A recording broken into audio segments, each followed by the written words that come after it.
They say the desert only seems empty to those who have never truly heard it. For me, Elias Blackthorn, every grain of sand carries a whisper, and there are nights when the ground seems to breathe. It's not wind, not a mirage. It's as if something stirs down there, waiting for the right moment to swallow what walks above. In Red Hollow, the locals speak of hungry spirit, but I've learned to call it only one thing: a curse. There was a time when the disappearances began discreetly. A horse that wouldn't return from the pasture, another that vanished during a nighttime crossing. At first, they said they were thieves, or that wolves and coyotes had become bolder. But soon the truth prevailed. There were no predator tracks, no blood splattered on the ground. There was only silence, and sand shifted as if it had swallowed the animal whole. The first time I saw it, I thought it was an illusion of my tired eyes. A farmer called out to me in despair. His horse, a strong animal that had weathered storms, simply sank. It didn't stumble. It didn't fall into a hole. It sank. The ground seemed to have opened up on purpose, swallowing its hooves until its entire body disappeared. And when we ran to the exact spot, there was nothing left. No tracks, no footprints, not even the sound of galloping. Just smooth sand, as if it had never been touched. The desert is cruel. I already knew that, but it wasn't a natural cruelty. It was something conscious, something I chose. The farmer's eyes trembled as he told me that, in the distance, he could still hear the muffled neighing, as if coming from beneath the earth. And believe me, I heard it too. There's no mistaking the desperation of an animal fighting for its life. Red Hollow has always been the scene of hauntings, but this was different. There were no visible ghosts, no figures walking the streets.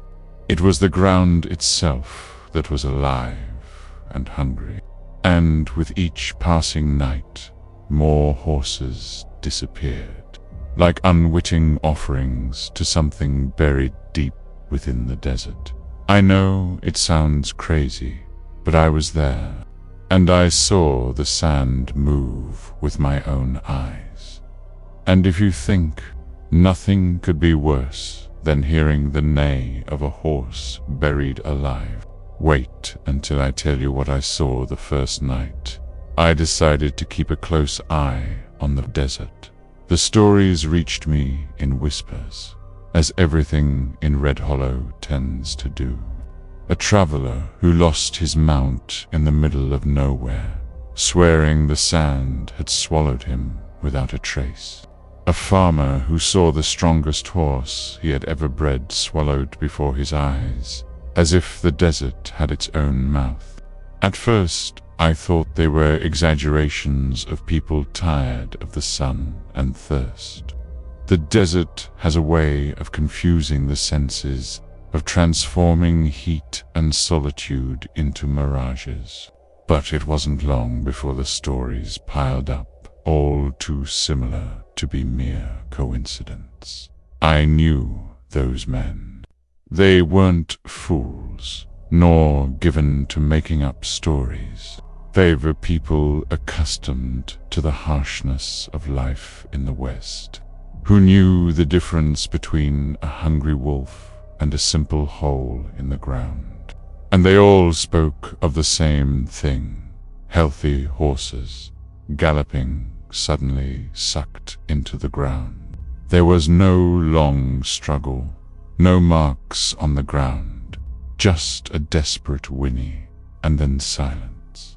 The desert has always been an open mouth. It drinks our water, devours our bodies when we fall powerless. erases our footprints as if we had never existed. But this hunger was different. It was selective. It chose horses, one after another, as if something underground needed them. And the more I listened, the more I noticed a pattern. The disappearances always occurred in the same area, a stretch of softer sand, surrounded by dunes that seemed to move with the rhythm of a slow breath. I went there to investigate. The sky was clear, the sun was beating down, and everything seemed normal at first glance. But the silence was too heavy. No insects, no birds of prey circling, just the vastness of the sand, too still to be natural. I walked around and noticed half-buried bones. Not just one or two, but several, jumbled together. Some still had remnants of leather, saddles corroded by time, other bones, smaller, resembled human remains. This wasn't an accident. It was a cemetery.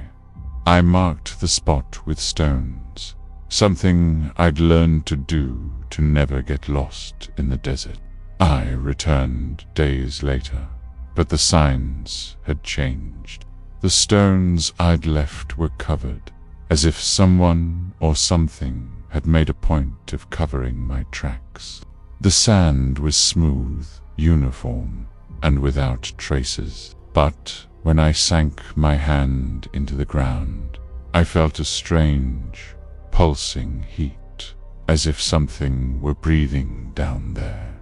The farmers began asking for my help more insistently. Each lost horse meant interrupted work, uncultivated land, and a family without a livelihood. But the fear I saw in their eyes wasn't just about material loss. It was fear that the desert wouldn't stop at the horses. Fear that one day it would be their turn. I spoke with an old cattle rancher who told me a legend he'd heard as a boy. It was said that long before Red Hollow existed, tribes in the region performed rituals by sacrificing horses to the desert. This wasn't an offering to the gods, but to appease something that lived beneath the dunes. Something that was only satisfied when it felt the weight and heart of a living animal being dragged down. According to him, as long as the rituals continued, the desert remained calm. But when the blood was no longer offered, hunger arose. I still don't know if that was superstition or truth. But one thing was certain, something was happening beneath our feet. And the more I heard the stories, the more certain I became that the horses weren't just disappearing. They were being called. I decided I could no longer rely solely on report.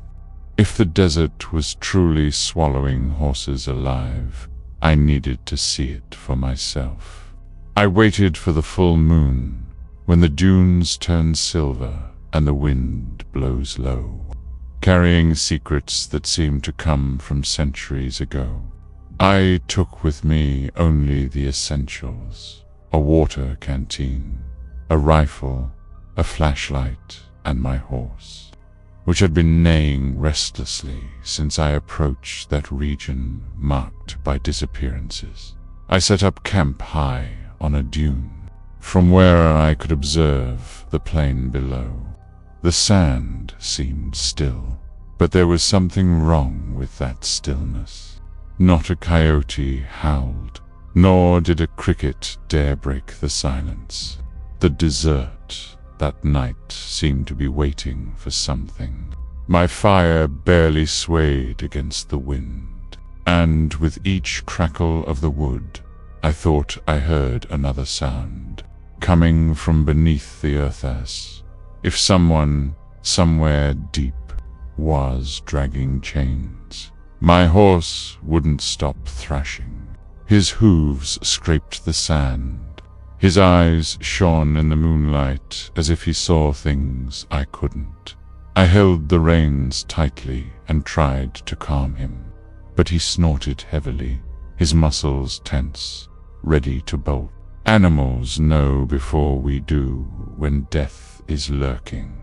Then the ground shook, at first faintly, like distant thunder.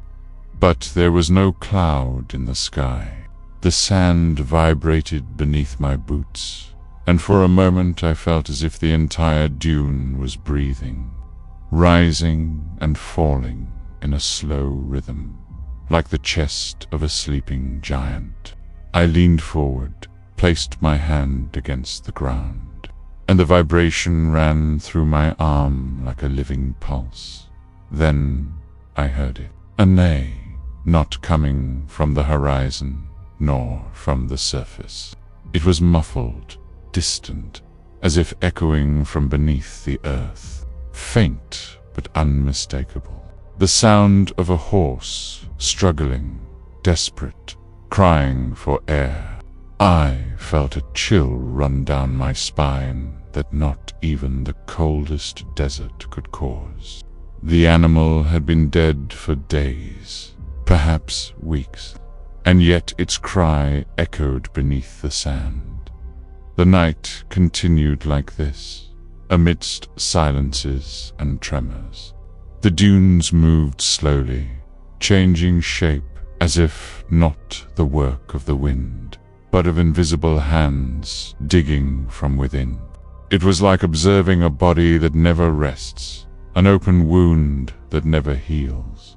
When the moon was high, I saw the sand rise in the middle of the plain, forming a small but steady whirlpool. The wind wasn't strong enough for that. It was the ground opening up, as if something down there was about to emerge.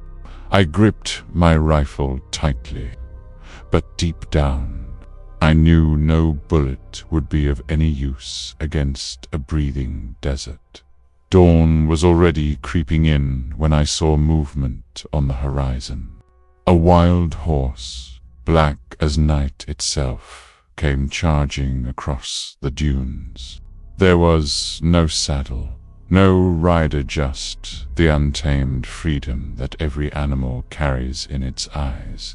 The moonlight highlighted the sweat on its coat and the hot steam escaping from its nostrils. For a moment, the scene seemed ordinary, almost beautiful. But in the West, even beauty has teeth. The gallop echoed loudly, steadily, until suddenly the ground beneath its hooves gave way. It wasn't a stumble, nor a hidden hole. The sand simply parted, as if waiting for the exact moment to attack. First, the front hooves sank in up to the knees. The horse neighed loudly, struggling to free itself. But the sand rose quickly, swallowing it like hungry water. Each desperate movement made the animal sink even deeper. I ran to the edge of the dune, feeling the ground vibrate beneath my feet. The horse struggled, eyes wide with sheer terror, but the desert gave it no choice. The sand closed around its body like invisible arms, dragging it down. The neigh turned into a stifled scream, muffled by the dust rising in dense clouds. That sound, which started loud, grew increasingly distant, as if coming from a place too deep to imagine, and then silence. Nothing remained but a smooth, untouched surface, as if nothing had happened. No trace, no footprints, just a faint metallic odor of blood mixed with the dust that still swirled in the air. I knelt where the animal disappeared and dug with my bare hand. The sand burned, too hot to be natural. I sank my fingers until I felt something hard. Bone. Old bones, polished by the friction of the sand.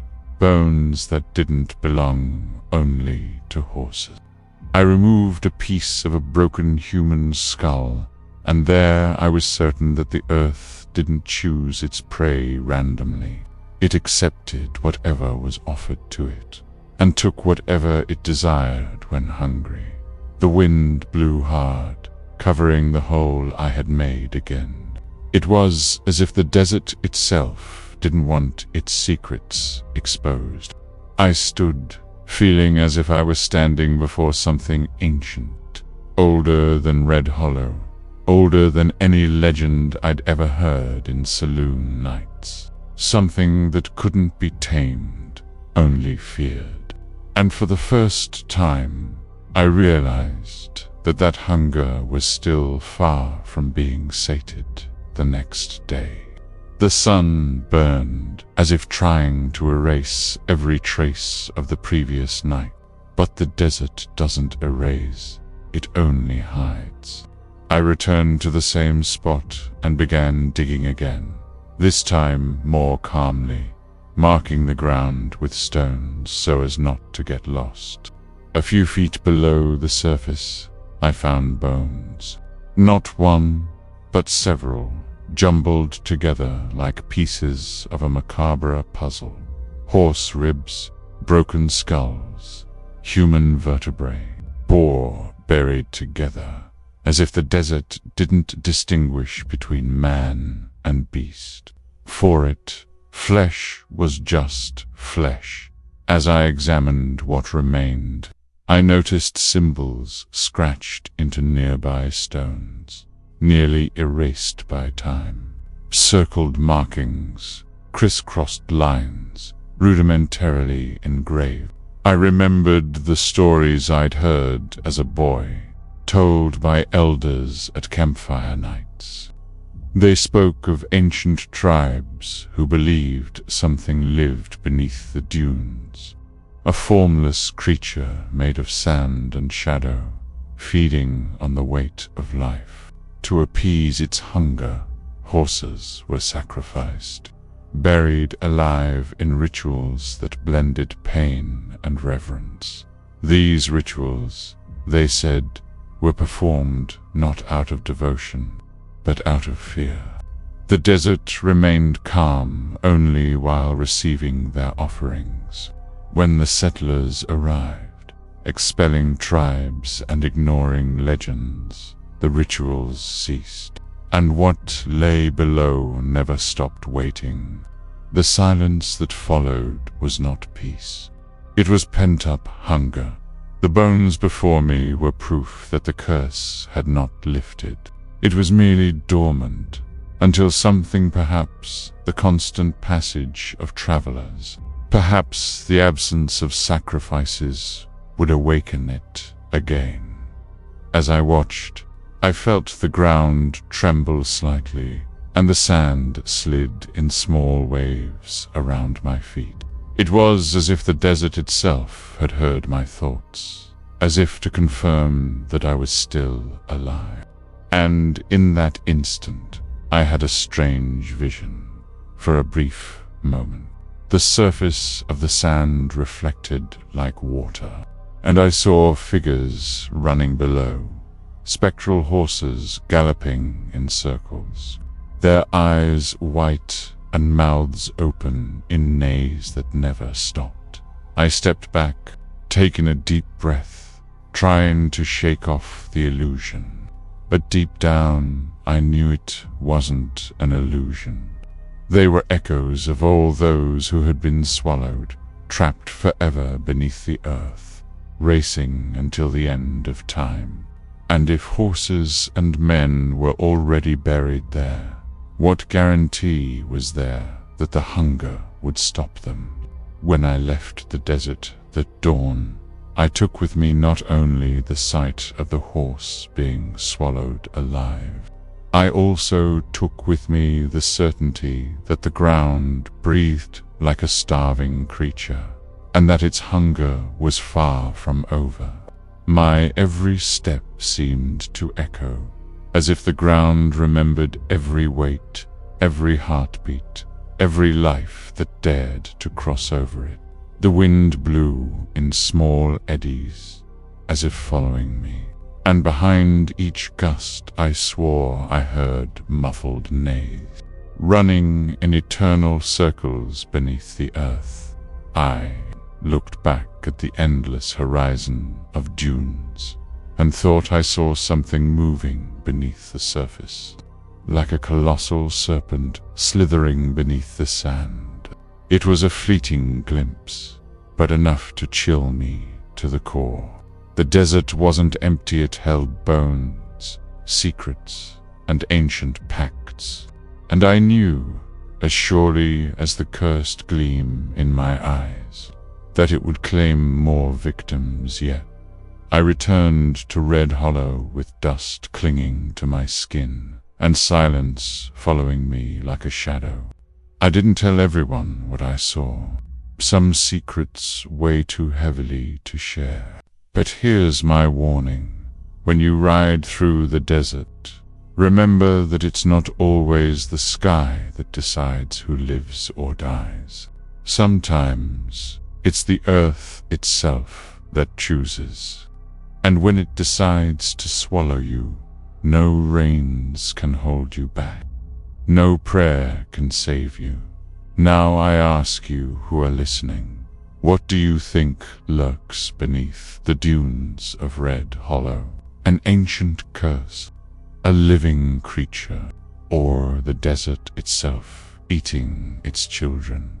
Leave your theory in the comments, like this video, and subscribe to the channel to continue traveling with me through the darkest legends of the Wild West. And if you dare continue, the next video is already on your screen. Click and continue, but be careful. Every story you discover in Red Hollow could be the last you hear before the sand shifts beneath your feet.